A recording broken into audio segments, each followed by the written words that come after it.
Hello student, welcome. तर last लेक्चरला आपण preparation of aryl halides and physical properties of haloalkane and haloarene हा topic discuss केला होता. या लेक्चरमध्ये आपल्याला पुढचा जो टॉपिक आहे स्टुडंट आपला त्याला सुरुवात करायची, chemical properties or chemical reactions of haloalkanes. तर सुरुवातीला हॅलो अल्केनच्या केमिकल प्रॉपर्टी बघू, त्याच्यानंतर मग हॅलो अरिन्सच्या केमिकल प्रॉपर्टी बघू. हा जो टॉपिक आहे हा थोडा मोठा आहे. आता प्रिपरेशन थोडक्यात होऊन गेला आपलं 2 लेक्चरमध्ये, बट आता जो टॉपिक आहे त्याला वेळ लागणार आहे आपल्याला, कारण याच्यामध्ये 3 प्रकारचे रिॲक्शन आहेत. केमिकल प्रॉपर्टीज मध्ये 4 प्रकारचे रिॲक्शन बघायचे आहेत हॅलो अरेंजच्या केमिकल प्रॉपर्टीज बघून. ओके, तर हा टॉपिक थोडा जास्त दिवस जास्त लेक्चर बनतील या टॉपिक वरती. मग आज आपण सुरू करू. तो जो काही पुढचा पार्ट आहे आपल्याला सुरू करायचा आहे तो मी तुम्हाला नोट्स शेअर करतो या ठिकाणी बघा. तर पुढचा टॉपिक आपण सुरू करतोय आज student, reactions or chemical properties of haloalkanes. तर लक्षात घ्या, आपण मागच्या लेक्चरला डिस्कस केलं की 3 प्रकारच्या रिॲक्शन मध्ये हे पार्टिसिपेट करतात हॅलो अल्केन्स जे असतात ते. कुठल्या कुठल्या रिॲक्शन असतात ते, न्यूक्लिओफिलिक सबस्टिट्यूशन रिॲक्शन, त्याच्यानंतर इलिमिनेशन रिॲक्शन आणि रिॲक्शन विथ मेटल्स. मेटल्स सोबत सुद्धा त्यांच्या दोन एक रिॲक्शन आहेत त्या बघायच्यात. मग जो फर्स्ट टाइप आहे त्यातला न्यूक्लिओफिलिक सबस्टिट्यूशन रिॲक्शन्स, त्याला आपण आता सुरुवात करतोय बघा. त्याच्यामध्ये फर्स्ट रिॲक्शन दिलेली आहे आपल्याला हायड्रोलिसिस. ओके, मग हायड्रोलिसिस मध्ये नेमकं काय होतं, when you heat or when you boil alkyl halides with aqueous alkali like KOH or NaOH, then formation of alcohol takes place. तुमचा जो अल्किल हलाइड आहे त्याला जेव्हा तुम्ही बॉईल करता aqueous NaOH किंवा aqueous KOH सोबत, तेव्हा काय होतं बघा स्टुडंट, या ठिकाणी रिॲक्शन दिलेली आहे.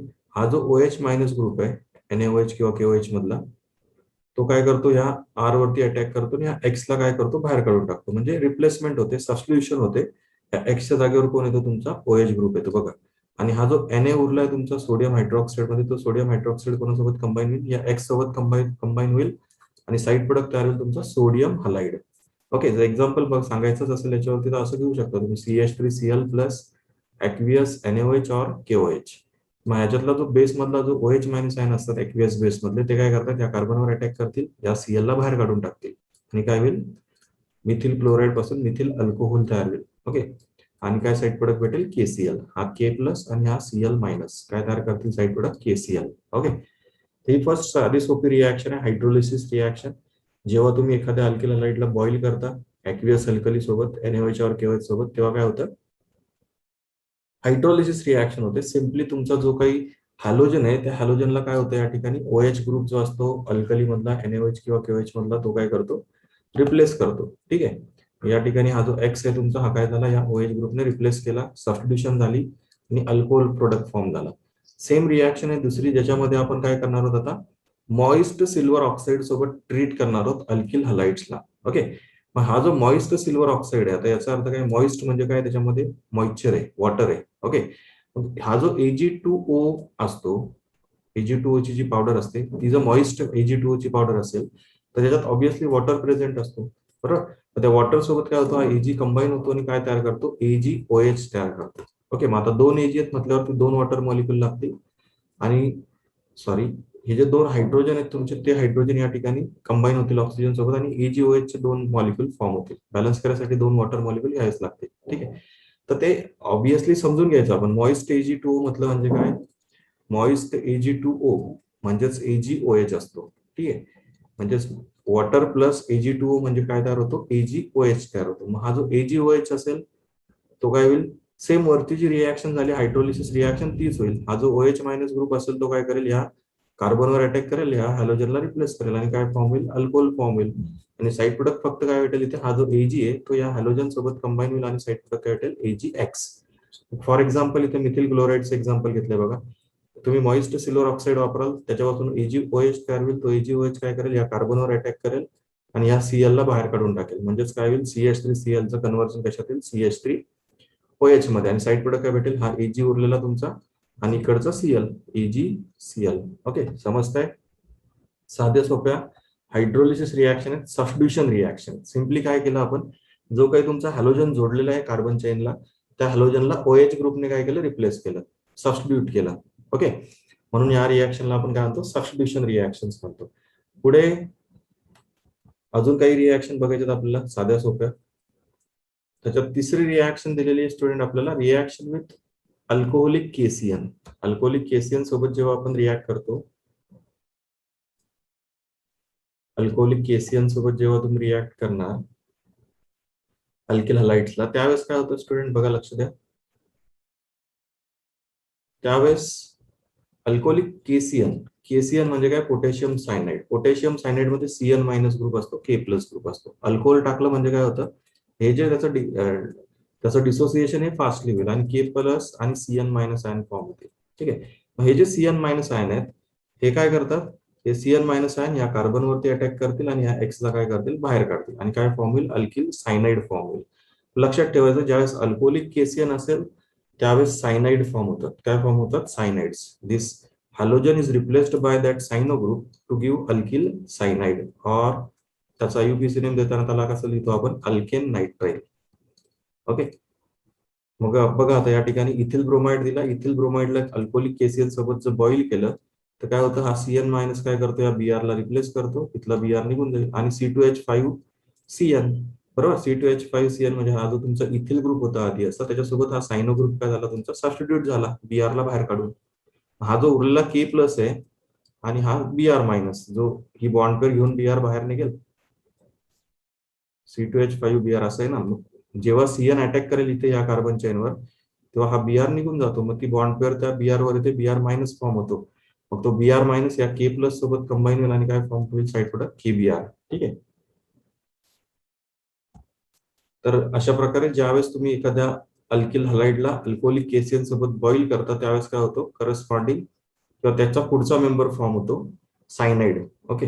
अल्केन नायट्राइल फॉर्म होतो. तो आयुपीसी नेम दिलाय बघा याचं, प्रोपेन नायट्राइल. कारण आयुपीसी मध्ये हा जो कार्बन असतो सायनो ग्रुपचा, हा लॉंगेस्ट चेन मध्ये आपण काउंट करतो.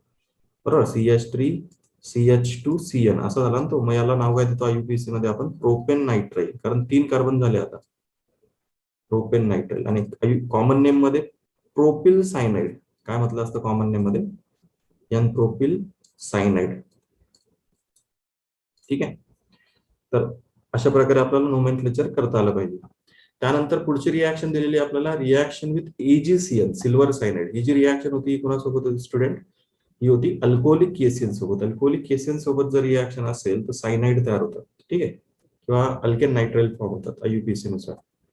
आणि समजा AgCN दिला असेल तर लक्षात ठेवायचं आपल्याला या दोघांचा फरक. जर AgCN दिला असेल तर काय होतं, सिम्पली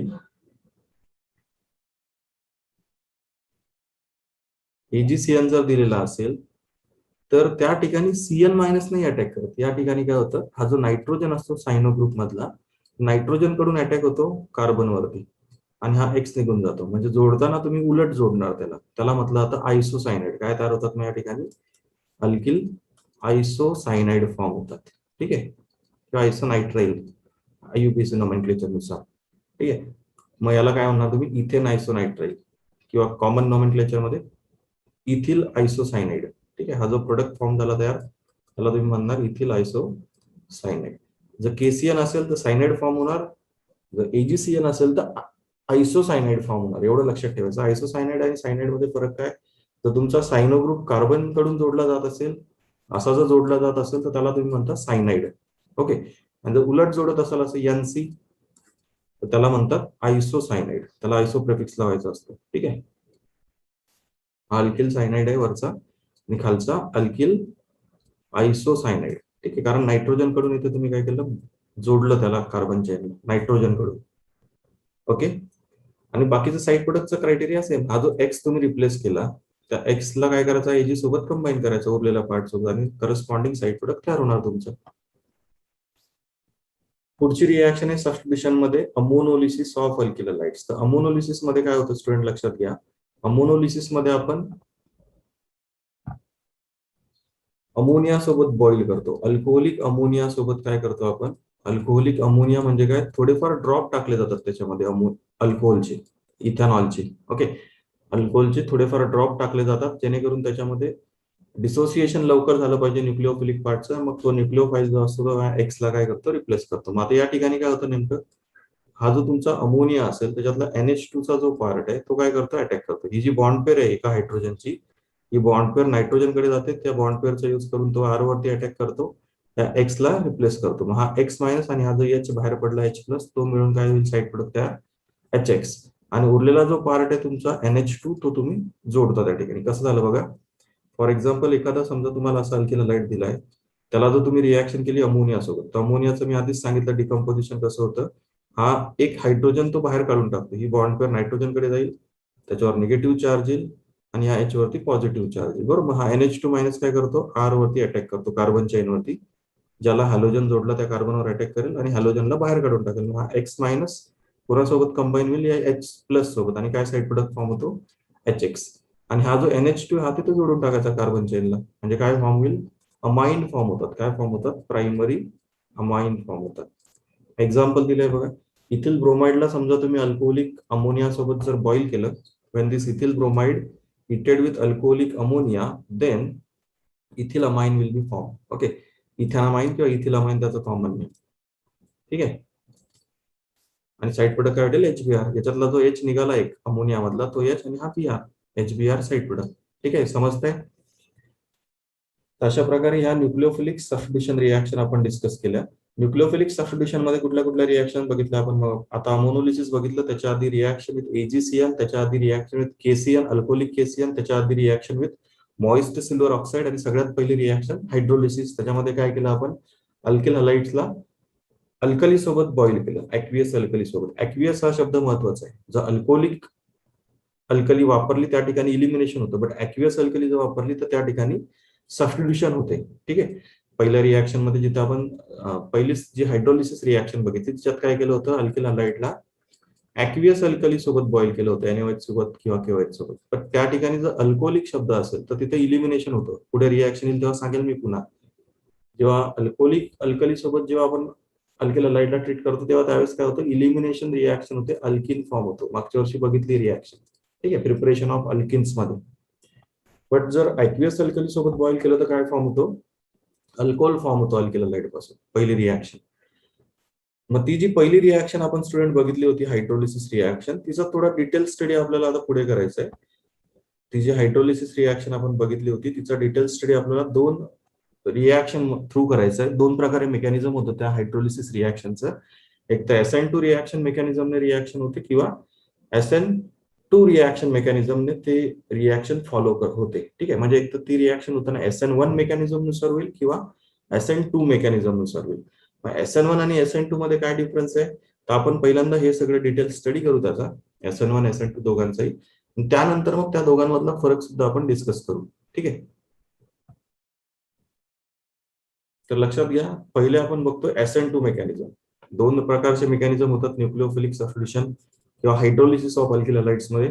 एक तर SN1 मेकॅनिझम होतं किंवा SN2 मेकॅनिझम होतं. ठीक आहे. तर एक लक्षात ठेवायचं, हे जे SN2 मेकॅनिझम होतं ना, हे कोण फेवर करतं, तर प्रायमरी अल्किल हलाइड फेवर करतात. कोण फेवर करतं, primary alkyl halides. While this SN1 mechanism is favoured by tertiary alkyl halides.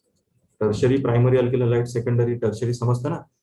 जर प्रायमरी कार्बनला हॅलोजन जोडला असेल कार्बन चेन मध्ये तर प्रायमरी अल्किल हलाइड, आणि टर्शरी कार्बनला जर हॅलोजन जोडला असेल तर tertiary alkyl halide. For example बघा, समजा असं असेल CH3CH2Cl, हा प्रायमरी अल्किल हलाइड आहे. कारण हा जो कार्बन आहे ज्याला हॅलोजन जोडलाय तो कसा आहे, प्रायमरी कार्बन आहे, त्याला एकच कार्बन जोडलाय ना.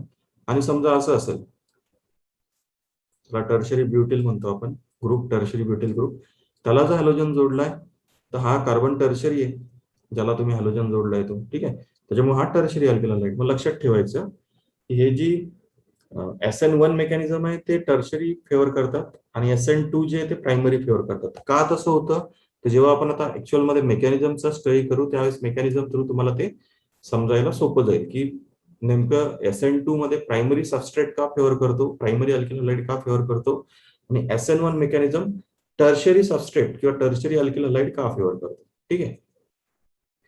तर बघा, मग सुरुवात करू आपण SN2 मेकॅनिझमला. हा थोडा पार्ट तुमच्यासाठी वेगळा असणार आहे, त्याच्यामुळे नीट लक्ष द्या. काही कठीण नाहीये, सोपं आहे. 2-4 रिव्हिजन वर्षभरात झाल्या की सोपं जातं हे सगळं. बट तुम्ही जर आता शिकले आणि 6 महिन्यांनी बघाल तर मग नाही कळत. ठीक आहे, शिकल्याबरोबर महिनाभरात एखादी रिव्हिजन झाली पाहिजे. कंटिन्युअसली रिव्हिजन जेव्हा होतात केमिस्ट्रीच्या त्यावेळेस हा विषय लक्षात राहतो, किंवा सगळेच सायन्सचे सब्जेक्ट जवळपास. ठीक आहे, रिव्हिजन भरपूर गरजेची असते आपल्याला. बघा, SN2 रिएक्शन मेकॅनिझम बघायचं आपल्याला आता. SN2 रिएक्शन मेकॅनिझम डिस्कस करायचे. ठीक आहे, तर बघा SN2 रिॲक्शन शिकण्यासाठी आपण काय करू, आधी एखादं जनरल रिॲक्शन कन्सिडर करू. SN2 चा फुल फॉर्म काय, ती गोष्ट महत्वाची सगळ्यात आधी.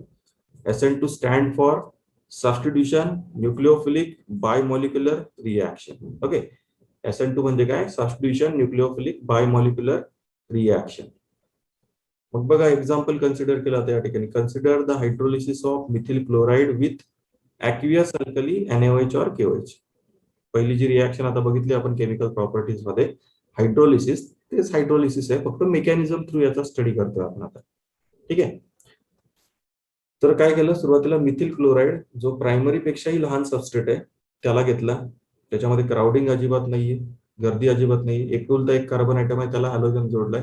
ठीक आहे, त्याला जर ॲक्वियस अल्कली सोबत ट्रीट केला तर जो OH मायनस असतो KOH मध्ये, तो काय करतो, या कार्बनवर अटॅक करेल, या Cl ला बाहेर काढून टाकेल आणि काय भेटेल, मिथिल अल्कोहोल फॉर्म होईल, KCl बाहेर पडेल. ठीक आहे, मग ह्या रिॲक्शनचं कायनेटिक्स काय सांगतात. कायनेटिक्स म्हणजे हा काय प्रकार आहे नेमका, केमिकल कायनेटिक्स नावाचं चॅप्टर आहे तुम्हाला फर्स्ट पार्ट मध्ये. फिजिकल केमिस्ट्रीचा पार्ट आहे तो chemical kinetics. The branch of chemistry which deals with study of rate of reaction and factors affecting on rate of reaction. that part of chemistry is called as chemical kinetics. Okay, केमिस्ट्रीच्या ज्या branch मध्ये आपण रिॲक्शनच्या रेटचा अभ्यास करतो, rate म्हणजे speed, रिॲक्शनच्या स्पीडचा study करतो आणि त्याच्यावरती जे जे फॅक्टर अफेक्ट करतात त्यांचा स्टडी करतो, त्या ब्रांचला काय म्हणतात केमिस्ट्रीच्या, केमिकल कायनेटिक्स म्हणतात. The branch of chemistry dealing with study of rate of reaction and factors affecting on rate of reaction. Okay, that branch of chemistry is called as chemical kinetics. मग लक्षात घ्या, मग ही जी रिॲक्शन आहे, थोडक्यात सांगायचं झालं तर हे जे दोघी रिॲक्टंट आहेत ना स्टुडंट, हे दोघी रिॲक्टंट पहिल्या स्टेपमध्ये, स्लो स्टेपमध्ये पार्टिसिपेट करतात. ते स्लो स्टेप, फास्ट स्टेप, हे पण तुमच्यासाठी नवीन आहे, तर मी समजून सांगायचं काम करेल. केमिकल कायनेटिक्स काय सांगतं आपल्याला बघा, एखाद्या रिॲक्शनच्या समजा 3-4 स्टेपमध्ये एखादी रिॲक्शन होते. पहिल्या स्टेपमध्ये Y तयार होतो, Y नंतर Z तयार होतो दुसऱ्या स्टेपमध्ये, आणि तिसऱ्या स्टेपमध्ये Z पासून A तयार होतो समजा. ठीक आहे, तुमचा प्रोडक्ट. तर ह्या ज्या काही स्टेप असतात रिॲक्शनच्या, ते 1 स्टेप रिॲक्शन, 2 स्टेपची असू दे, 3 स्टेपची असू दे, सो ऑन, किती स्टेपची रिॲक्शन असू दे, त्या स्टेप्स मध्ये एखादी स्टेप अशी असते की तिच्यावरती तुमचा रिॲक्शनचा स्पीड डिपेंड असतो. त्या स्टेपला म्हटलं जातं slow step of reaction. Okay, first step असू शकते किंवा सेकंड असू शकते, आणि उरलेल्या ज्या असतात त्या फास्ट स्टेप असतात. म्हणजे काय, याचा अर्थ काय, तर स्लो स्टेप महत्वाची असते आपल्यासाठी रेट डिटरमाइन करण्यासाठी एखाद्या रिॲक्शनचा. ठीक आहे, मग बघा समजा स्लो स्टेप मध्ये X सोबत तुम्ही एखादा रिएजंट घेतलाय, तो सुद्धा पार्टिसिपेट करतोय, तर ती रिॲक्शन असणार सेकंड ऑर्डर. काय असणार, सेकंड ऑर्डर.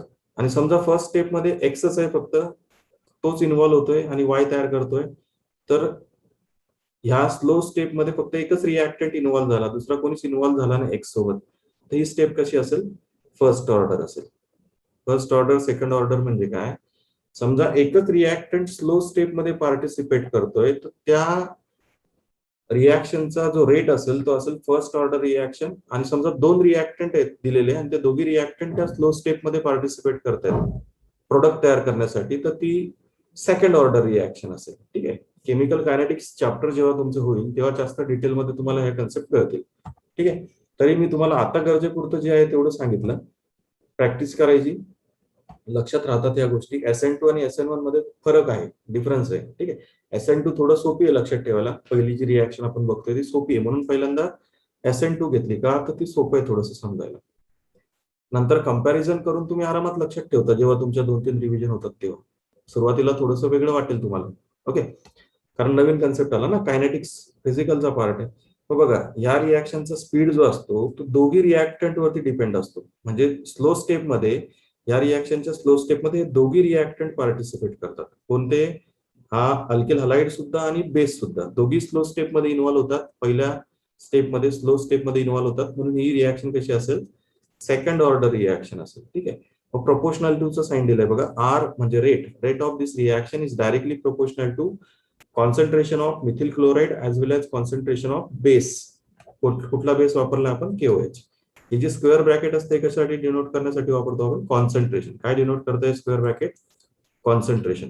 कॉन्सन्ट्रेशन टर्म शिकलात ना तुम्ही सोल्युशन चॅप्टर मध्ये, मोलरिटी, मोलॅलिटी, नॉर्मॅलिटी. एखाद्या सोल्युशनचं कॉन्सन्ट्रेशन इंडिकेट होतं ना त्याने, ते कॉन्सन्ट्रेशन सिम्बॉलिक फॉर्म मध्ये या प्रकारे लिहितात. स्क्वेअर ब्रॅकेट मध्ये समजा मी लिहिलं KOH, ते काय डिनोट करतं, कॉन्सन्ट्रेशन ऑफ KOH. ओके, किंवा concentration of OH minus ion, कारण OH मायनस आयन इथे काम करतो. हा OH मायनस काय करतो, याच्यावर अटॅक करतो, सीएल ला बाहेर काढतो.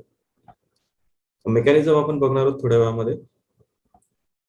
मग खाली लिहिलं बघा, R is directly proportional to concentration of both the reactants methyl chloride as well as KOH. Okay, so हे प्रोपोर्शनॅलिटीचं साइन इक्वल टू मध्ये कन्वर्ट करायसाठी काहीतरी प्रोपोर्शनॅलिटी कॉन्स्टंट घ्यावा लागेल आपल्याला, बरोबर. जसं की 2 इज डायरेक्टली प्रोपोर्शनल टू 10, 2 10 ला डायरेक्टली प्रोपोर्शनल आहे. बट जर तुम्हाला इक्वल टूचं साइन आणायचंय मध्ये, तर काय करावं लागेल तुम्हाला, या 2 ला काहीतरी प्रोपोर्शनॅलिटी कॉन्स्टंटने मल्टिप्लाय करावं लागेल ना, तेव्हा तुम्हाला हे दोघांमध्ये इक्वल टूचं साइन आणता येईल. हा जो 5 आहे हा काय झाला या ठिकाणी, प्रोपोर्शनॅलिटी कॉन्स्टंट झाला. तसंच मग ह्या प्रोपोर्शनलला इक्वल करण्यासाठी काय केलं जातं, प्रोपोर्शनॅलिटी कॉन्स्टंट घेतो आपण, लाईक के. ओके, हा प्रोपोर्शनॅलिटी कॉन्स्टंट आला तुमचा मिथिल क्लोराइड आणि KOH दोघांच्या कॉन्सन्ट्रेशन वरती रेट काय असेल तुमचा, डिपेंड असेल. R is equal to K into concentration of methyl chloride as well as concentration of alkali. हे झालं तुमचं कायनेटिक्स. मग आता खाली कायनेटिक्सचं एक्सप्लेनेशन दिलेलं आहे बघा, नोट्स मध्ये एकदम परफेक्टली दिलेलं आहे. पुस्तकं वाचायला जाल तर त्याच्यात थोडंसं तुम्हाला कन्फ्युजन होईल, याच्यातून अभ्यास करताना कराल थेरीसाठीचा. ठीक आहे, बघा काय एक्सप्लेनेशन दिलं पुढे, जे मी तोंडी सांगितलं तुम्हाला तेच लिहिलेलं आहे सगळं.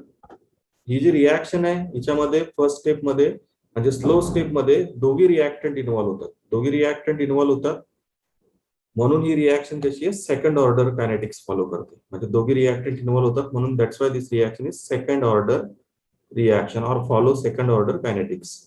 बघा खाली काय म्हटलं, rate of this reaction directly proportional to concentration of both the reactants, hence this reaction follows second order kinetics as both of these reactant takes part in slow step of reaction.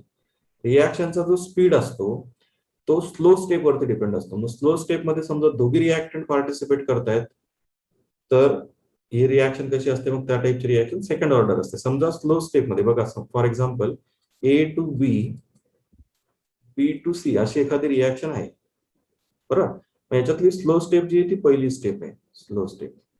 आणि slow step मध्ये ए सोबत दुसरं काहीच नाहीये, फक्त ए आहे, आणि ए पासून बी तयार झाला. मग ती रिॲक्शन कशी असेल, फर्स्ट ऑर्डर असेल. ठीक आहे, आणि समजा ए सोबत एखादा रिएजंट पण आहे, NaOH KOH, तो सुद्धा इन्व्हॉल्व होतोय ए सोबत फर्स्ट स्टेप मध्ये, स्लो स्टेप मध्ये. त्या स्लो स्टेपला रेट डिटरमायनिंग स्टेप म्हणतात, त्याच्यावरती रिॲक्शनचा रेट काय असतो तुमचा, डिपेंड असतो. ठीक आहे, मग समजा दोघी रिॲक्टंट इन्व्हॉल्व होत आहेत स्लो स्टेप मध्ये, तर ती रिॲक्शन कशी असते, सेकंड ऑर्डर असते. ठीक आहे, जेवढं गरजेचं आहे तुम्हाला समजवण्यासाठी तेवढं मी समजवायचा प्रयत्न करतोय. बाकी तुम्ही केमिकल कायनेटिक्स चॅप्टर पुढे शिकणारच आहात.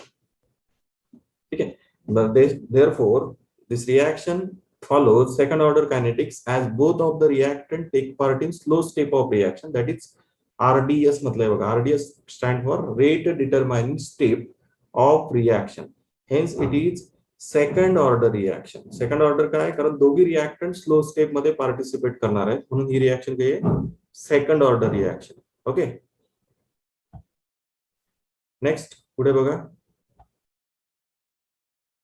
पुढे मेकॅनिझम बघायचं आहे स्टुडंट आपल्याला. हा जो मिथिल क्लोराइड आहे याला जेव्हा तुम्ही ऍक्वियस अल्कली सोबत ट्रीट करता, तेव्हा ऍक्च्युअली रिॲक्शन होताना कशी होते बघा.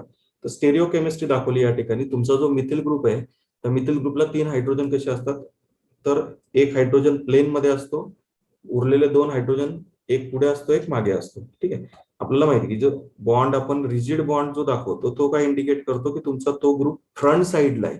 कुठं आहे, फ्रंट साइडला आहे, सेम पुढच्या साइडला आहे. आणि जो डॉटेड बॉन्ड दाखवतो आपण असा, तो काय इंडिकेट करतो की तो जो हायड्रोजन असेल तो कुठे असेल, बॅक साइडला असेल. ठीक आहे, कार्बनच्या बॅक साइडला असेल. आणि हा जो एक हायड्रोजन आहे हा काय इंडिकेट करतोय, प्लेन मध्ये, व त्या कार्बनच्याच प्लेन मध्ये. ठीक आहे, आणि जो Br आहे किंवा Cl आहे तो सुद्धा काय प्लेन मध्ये. ओके, हा मिथिल क्लोराइड झाला तुमचा. या ठिकाणी तुमची जी स्लो स्टेप आहे, फर्स्ट स्टेप स्लो स्टेप असते याच्यामध्ये, तुमची जी फर्स्ट स्टेप आहे तीच स्लो स्टेप असते या ठिकाणी, कारण ही 1 स्टेप रिॲक्शन. पहिल्या स्टेप मध्ये जे व्हायचं ते होऊन जातं. ठीक आहे, मग हा जो बेस आहे तुमचा तो काय करतो, फर्स्ट स्टेप मध्ये फ्रंट साइडने त्याला या Cl पासून रिपल्शन असतं, कारण Cl मायनस OH मायनस काय राहील एकमेकांमध्ये, रिपल्शन राहील, कारण दोघी कसे आहेत तुमचे निगेटिव्हली चार्ज ग्रुप आहेत, म्हणून मग OH ग्रुप जो असतो तो फ्रंट साइडने अटॅक त्याला करता येत नाही. का? कारण समोरून काय होईल, या दोघांमध्ये रिपल्शन होईल Cl- आणि OH- मध्ये. That's why this OH- group attacks from back side. काय होतं या ठिकाणी, बॅक साइड अटॅक होतो न्यूक्लिओफाईलचा OH- बघा या ठिकाणी बॅक साइड अटॅक झाला आणि सायमल्टेनियसली काय होतं, त्याच वेळेस इकडून हा Cl चा बॉन्ड ब्रेक व्हायला सुरुवात होते. एकीकडून बॅक साइडने तुमचा OH ग्रुप अटॅक करेल, दुसऱ्या साइडने Cl ग्रुप बाहेर निघायला सुरुवात होते आणि काय फॉर्म होते या ठिकाणी, ट्रान्झिशन स्टेट फॉर्म होते. काय फॉर्म होते, ट्रान्झिशन स्टेट. ठीक आहे, याला ट्रान्झिशन स्टेट म्हणतो आपण. म्हणजे एका बाजूने तुमचा OH ग्रुप जोडायला सुरुवात झाली, एका बाजूने Cl काय झालं, बाहेर निघायला सुरुवात झाली. ठीक आहे, आणि तुमचा फायनली प्रोडक्ट तयार होतो. तर ही वन स्टेप रिॲक्शन आहे. ही ट्रान्झिशन स्टेट नावाला दाखवतो आपण. असं नाहीये की 2 स्टेप मध्ये होते रिॲक्शन, एकाच स्टेप मध्ये होते. फक्त फॉर्मॅलिटी म्हणून काय केलं की एका बाजूने OH चा बॉन्ड जोडायला सुरुवात झाली आणि एका बाजूने Cl चा बॉन्ड ब्रेक व्हायला सुरुवात झाली, म्हणून ते त्या प्रकारे अरेंजमेंट दाखवली आणि त्यालाच काय म्हणतो आपण, ट्रान्झिशन स्टेट म्हणतो. काय म्हणतो, transition state.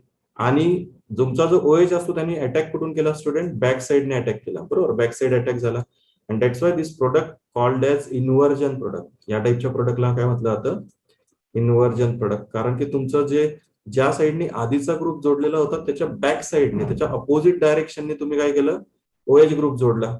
That's why this product is called as inversion product. Okay, inversion of configuration होतं या ठिकाणी, inversion of configuration in product.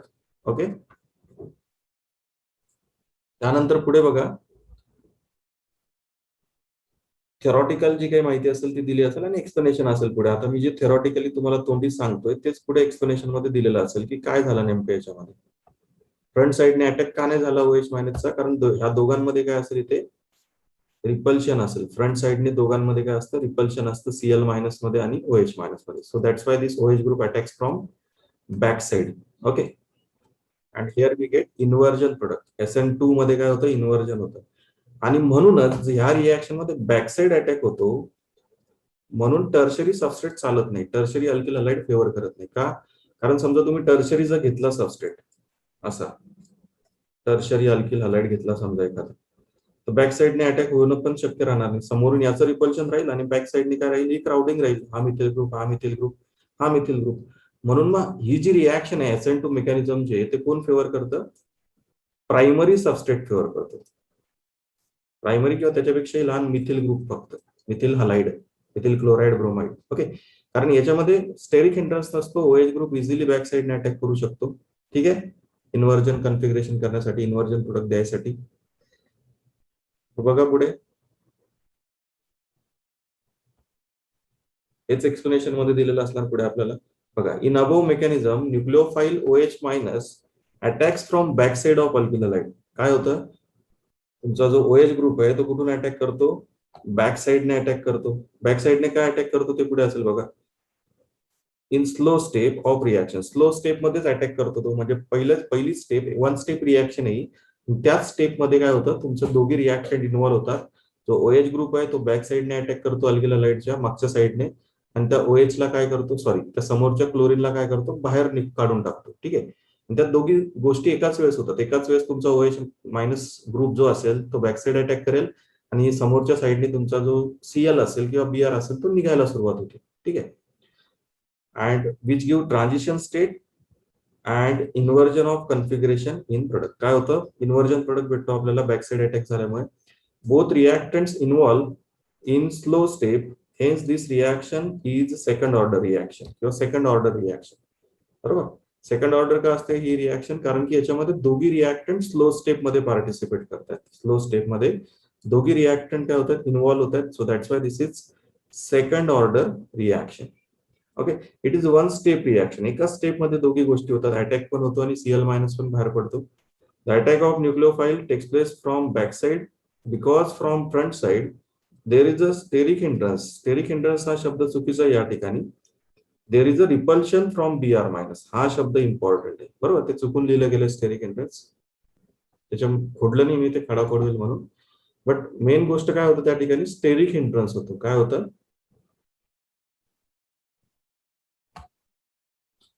Steric hindrance नाही होत, काय होतं, रिपल्शन होतं. रिपल्शन फ्रॉम Br- किंवा Cl-. तो Cl- दिलाय त्याच्यापासून काय होईल तुमचा रिपल्शन होईल. Cl मायनस घेतलाय ना आपण, मिथिल क्लोराईड घेतलाय, ब्रोमाइड नाही घेतलाय.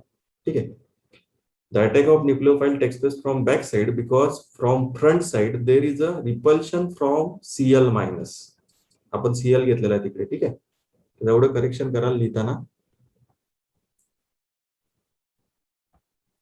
पुढे बघा, ही जी रिॲक्शन आहे स्टुडंट, ही कोण फेवर करतं आणि का फेवर करतं ते मी ऑलरेडी सांगितलं तुम्हाला. बॅकसाइड अटॅक होतो. बॅकसाइड अटॅक व्हायसाठी कोण चांगला आहे, फेवरेबल आहे? अल्किल हलाइड कुठला फेवरेबल आहे? प्रायमरी, सेकंडरी और टर्शरी? तर प्रायमरी. आणि प्रायमरी पेक्षाही लहान कुठला? तर साधा मिथिल क्लोराईड, मिथिल ब्रोमाइड किंवा मिथिल क्लोराईड. कारण याच्यामध्ये एकच कार्बन आहे बघा, या कार्बनला काहीच जोडलेलं नाही ना दुसरा कार्बन, त्याच्यामुळे हा प्रायमरी पेक्षाही लहान आहे. बेसिक युनिट आहे, बेसिक युनिट म्हणजे प्रायमरी पेक्षाही लहान. याच्यामध्ये इझिली बॅकसाइड अटॅक होईल तुमचा न्यूक्लिओफाईलचा हायड्रोलिसिस करताना, आणि इझिली इन्व्हर्जन प्रोडक्ट तुम्हाला भेटेल. ठीक आहे. फ्रंट साइडने का नाही होत अटॅक? कारण फ्रंट साइडने काय असतो? Cl असतो ना. हा काय करेल इथे? रिपल्शन करेल. OH मायनस Cl मायनस काय होईल? रिपल्शन होईल. ओके. बघा पुढे, ही रिॲक्शन कोण फेवर करतं? प्रायमरी सबस्ट्रेट फेवर करतो, प्रायमरी अल्किल हलाइड फेवर करतो ही रिॲक्शन. मग तीच ऑर्डर पुढे दिलेली आहे आपल्याला. The order of reactivity towards SN2 reaction mechanism. SN2 reaction mechanism मध्ये सगळ्यात जास्त फेवरेबल अल्किल हलाइड कुठला? तर प्रायमरी अल्किल हलाइड. कुठला? Primary alkyl halide. ठीक आहे. एक मिनिट बघा नोट्स. हा झालंय, शेवटचंच पेज आहे जवळपास. तर लक्षात घ्या,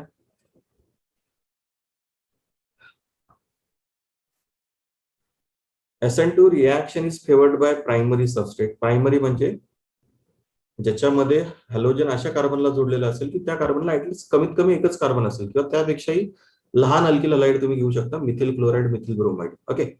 म्हणजे इझिली तुमचा बॅक साइड अटॅक होईल. म्हणून हा प्रायमरी सबस्ट्रेट ही रिॲक्शन फेवर करतो, प्रायमरी अल्किल हलाइड फेवर करतो. नंतर मग सेकंडरी, आणि सगळ्यात कमी कोण फेवर करतं? तर टर्शरी. कारण काय, मी ऑलरेडी सांगितलं, टर्शरी मध्ये ऑलरेडी असे 3-3 मिथिल ग्रुप असतील, 3-3 R ग्रुप असतील कार्बनला, आणि इकडून एक्स असेल. मग ह्या एक्सला काढायसाठी बॅक साइड अटॅक करेल ना न्यूक्लिओफाईल. मग बॅकसाइड अटॅक मागच्या साईडने काय होईल? स्टेरिकली हिंडर्ड होईल ना, गर्दी असल्यामुळे. स्टेरिक हिंड्रन्स होईल या ठिकाणी OH ग्रुपला, मिथिल ग्रुपचा बॅकसाइड अटॅक करताना गर्दी होईल ना बॅक साईडने. त्यामुळे primary substrate, primary alkyl halide reaction जास्त फेवर करतो सेकंडरी पेक्षा आणि सेकंडरी टर्शरी पेक्षा. ओके. बिकॉज बघा खाली कारण दिलेलंच आहे, because backside attack is less hindered in case of primary substrate. Backside attack easily होईल प्रायमरी मध्ये. ठीक आहे. मग बघा पुढे अजून एक टॉपिक, अजून एक थोडासा छोटासा कन्सेप्ट. ही जी SN2 रिॲक्शन असते स्टुडंट, ही कोण फेवर करतं? It is favour by polar aprotic solvent. Polar aprotic solvent म्हणजे काय? तर non polar solvent. Aprotic means non polar solvents. Non polar solvent ही रिॲक्शन काय करतात? फेवर करतात. मग कुठले non polar solvent? Like acetone, ज्यांच्यामध्ये पोलरिटी नसते अजिबात, असे सगळे. DMSO dimethyl sulfoxide, DMF dimethyl formamide, आणि ऍसिटोनाइट्राइल. हे सॉल्व्हंट जे असतात त्या सॉल्व्हंट मध्ये रिॲक्शन फेवर होते. वॉटर वापरून चालणार नाही, अल्कोहोल वापरून चालणार नाही, कारण ते पोलर सॉल्व्हंट आहेत. आपल्याला काय पाहिजे? नॉन पोलर सॉल्व्हंट असतात. इथे तुम्ही नॉन पोलर जरी म्हटलं तरी चालेल, हे पोलर अप्रोटिक मध्ये कन्फ्युज व्हाल ना तुम्ही. सरळ सरळ नॉन पोलर सॉल्व्हंट म्हटलं तरी सुद्धा चालेल, पोलर अप्रोटिकच्या ऐवजी. ठीक आहे. तर अशा प्रकारे आपण ह्या लेक्चरमध्ये केमिकल प्रॉपर्टीज मध्ये न्यूक्लिओफिलिक सबस्टिट्यूशन रिॲक्शन मध्ये काही न्यूक्लिओफिलिक सबस्टिट्यूशन रिॲक्शन बघितल्या, आणि त्यानंतर SN2 मेकॅनिझम ह्या लेक्चरमध्ये आपण संपवलं. आता पुढच्या लेक्चरमध्ये SN1 मेकॅनिझम बघायचंय, आणि त्यानंतर SN1 मेकॅनिझम झाल्यानंतर मग काही कन्सेप्ट दिलेले आहेत आपल्याला स्टेरिओ केमिस्ट्रीशी रिलेटेड, जसं का प्लेन पोलराइज लाईट आहे, ऑप्टिकल ऍक्टिव्हिटी आहे, इनॅन्शिओमेरिझम आहे. ओके. तर तो टॉपिक आपण नंतर डिस्कस करणार आहोत. तर लक्षात ठेवा, ह्या SN2 मेकॅनिझम मधले सगळ्यात महत्वाच्या गोष्टी कुठल्या? SN2 मेकॅनिझम बद्दल, it is one step reaction. कशी रिॲक्शन आहे? One step reaction. न्यूक्लिओफाईलचा अटॅक कसा होतो? Backside attack. Backside attack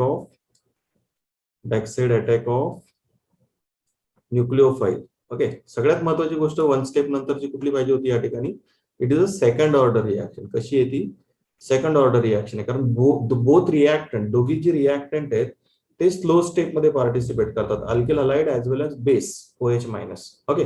so that's why this reaction is second order one step reaction. Backside attack of nucleophile, आणि backside attack झाल्यामुळे कुठला product भेटतो आपल्याला? इन्व्हर्जन प्रोडक्ट भेटतो, इन्व्हर्जन ऑफ कन्फिगरेशन भेटतो प्रोडक्ट मध्ये. ओके. त्यानंतर favoured by non polar solvent. अजून ऑर्डर काय याच्यामध्ये रिॲक्टिव्हिटीची primary alkyl halide favour more than secondary, secondary favour more than tertiary. ते की पॉइंट्स आहेत तुमचे SN2 च्या संदर्भात. ठीक आहे. Second order one step backside attack of nucleophile, inversion of configuration in product, favoured by non polar solvent and order of reactivity of alkyl halides is primary alkyl halide favour more than secondary, secondary favour more than tertiary. तर असे 5-6 point मुद्द्याचे त्याच्यातले, याची comparison आपण आता SN1 सोबत करू पुढच्या लेक्चरला. ठीक आहे. SN1 मेकॅनिझम नेक्स्ट लेक्चर मध्ये बघू. SN1 reaction mechanism. Substitution nucleophilic bimolecular reaction होती. हा जो SN2 वर्ड आहे त्याचा फुल फॉर्म काय SN2 चा? Substitution nucleophilic bimolecular. Okay, 2 molecule involve होतात ना स्लो स्टेप मध्ये. ठीक आहे. तर आय होप तुम्हाला आजचं लेक्चर कळलं असेल. जर काही कळलं नसेल तर विचारत चला, अभ्यास करत राहा आणि स्वतःची काळजी घ्या. ठीक आहे. आता आपण थांबू. पुढच्या लेक्चरमध्ये आपण SN1 मेकॅनिझम बघणार आहोत.